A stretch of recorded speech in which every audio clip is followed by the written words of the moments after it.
अस्सलाम वालेकुम स्टूडेंट्स। आज की इस वीडियो में हम कवर अप करने जा रहे हैं द पोइम फीड को, जो कि लिखी गई है अहमद नदीम कासमी के ज़रिए। अहमद नदीम कासमी 1916 में पैदा हुए। उनका बहुत सारा वर्क जो उर्दू के अलावा इंग्लिश लैंग्वेज में भी पब्लिश किया गया है। बहुत सारी उनकी किताबें हैं जो लिखी गई, पब्लिश की गई, और बहुत सारी उनका जो वर्क है वो फ़ॉरेन लैंग्वेजेस में भी ट्रांसलेट किया गया है। अहमद नदीम कासमी की इस पोइम द फीड में उन्होंने दो डिफरेंट व्यू पॉइंट जो है दिखाए हैं। नंबर वन, पहले तो वो एक स्मॉल क्रिएचर की लाइफ को डिस्क्राइब करता है कि उसको किस किस चीज़ का किस किस मुश्किल का उसको सामना है। इसके अलावा देन वो उसी चीज़ को जो है प्लेस करते हैं ह्यूमन लाइफ में कि क्या ह्यूमन लाइफ यानी ह्यूमन बीइंग इस चीज़ को कर सकते हैं या नहीं, या उन्होंने सिर्फ लोगों की ज़िंदगियों को ख़राब करना ही सीखा है। सो ये चीज़ हम इसमें आज डिस्कस करेंगे। फर्स्ट ऑफ ऑल हम पोइम को रीड करते हैं सबसे पहले। जी, आप देख सकते हैं यहाँ पर हमारे पास जो सबसे पहली चीज़ है वो क्या है कि holding a grain of millet in her beak. Holding a grain of millet in her beak, थामे हुए अपनी चोंच में या पकड़े हुए अ ग्रेन एक दाने को ऑफ मिल्ट बाजरे के, इन हर बीक अपनी चोंच में बाजरे के दाने को थामे हुए, यानी हम ये भी कह सकते हैं चोगा लिए हुए। The mother sparrow has come to feed, और मदर स्पैरो जो है माँ स्पैरो, माँ चिड़िया आई है टू फीड, चोगा देने के लिए। The young ones are so tiny and small, ये जो यंग वंस हैं, ये जो स्मॉल क्रिएचर्स जो छोटे छोटे हैं, ये बहुत ही, ये जो बच्चे हैं, ये जो उसके बच्चे हैं चिड़िया के, ये बहुत ही छोटे हैं। From head to toe they are beak, from head सर से, टो पाँव यानी पंजे तक, सर से पंजों तक, दे आर बीक वो चोंच ही चोंच लगते हैं। व्हेन दे क्राई जब वो रोते हैं, जब वो चिल्लाते हैं, जब वो चिल्लाते या चीखते हैं तो सर से पंजों तक वो चोंच ही लगते हैं।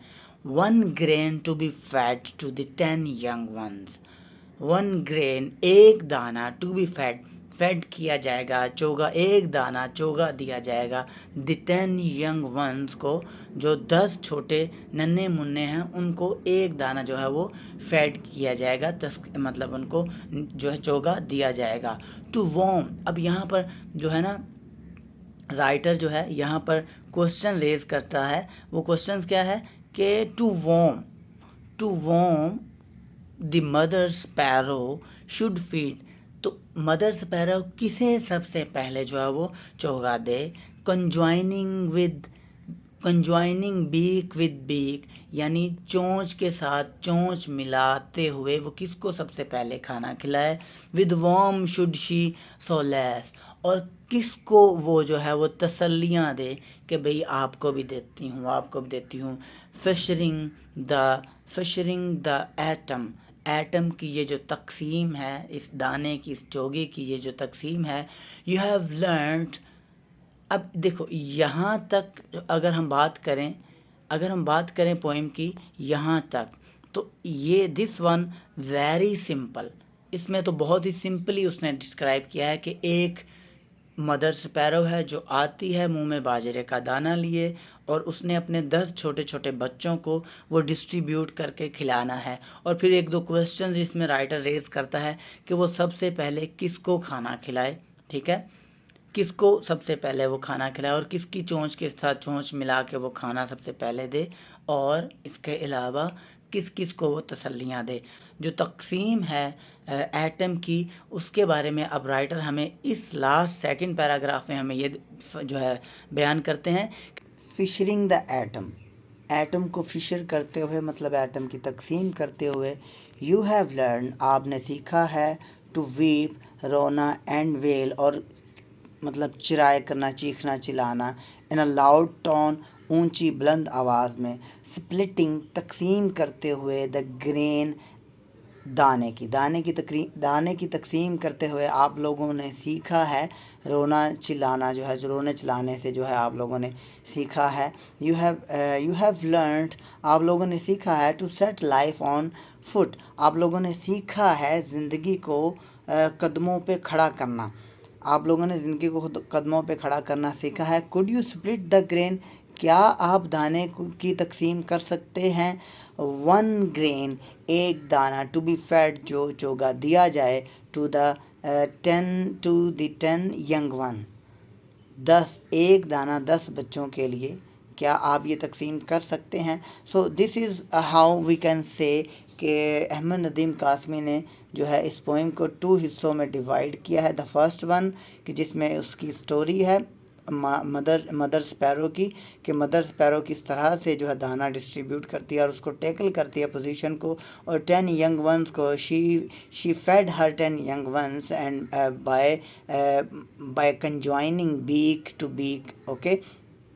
And the second half of the poem shows a satiric position, एक तनकीदी जायज़ा है पोइट का कि किस तरह से इंसान ने जो एटम को जो स्प्लिट किया है, तो स्प्लिट करने से उसने इंसानियत की भलाई नहीं की, बल्कि इंसानियत को जो उसने दर्द और दुख ही दिए हैं, इंसानियत को उसने तबाह किया है, डिस्ट्रक्शन की तरफ लेकर गया है, वेपन्स क्रिएट किए हैं। वेपन्स क्रिएट करने से जो है बॉम्ब पर बॉम्ब प्रोड्यूस किए हैं।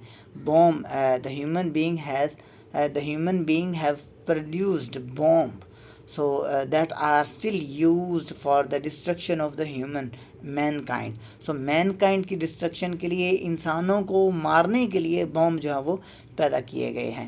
इसके कुछ क्वेश्चंस हैं। The first question is what does the sparrow hold in her beak.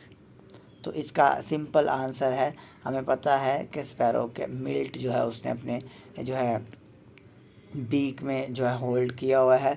Which line in the stanza tells us that the young ones have no feathers. Feathers कहते हैं परों को। कौन सी लाइन है जिसमें हमें आइडिया मिलता है कि जो बच्चे हैं, जो चूज़े हैं, उनके पास पर मौजूद नहीं है। तो हम कह सकते हैं the fourth one line from head to the toes they are beaks when they cry. So this is the answer of what question, the second questions as well. So here is another one, how many the young ones are to be fed. So we know that they are 10, and what the poet described in the poem. I would say कि 2 categories में इसको describe किया गया है। The first one is the story of the mother bird, and the second one is which belongs to the satiric position.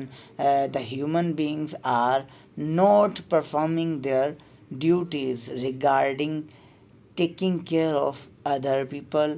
They do not even look after the needy people. They just destroy them. They just use weapon. They have invention weapon for what? Only on to kill the human being. So these are the answer. So these are the questions that I have discussed in this video. I hope you have learned a lot. If you have learned a lot, then you must have liked my channel, and thank you for your watching.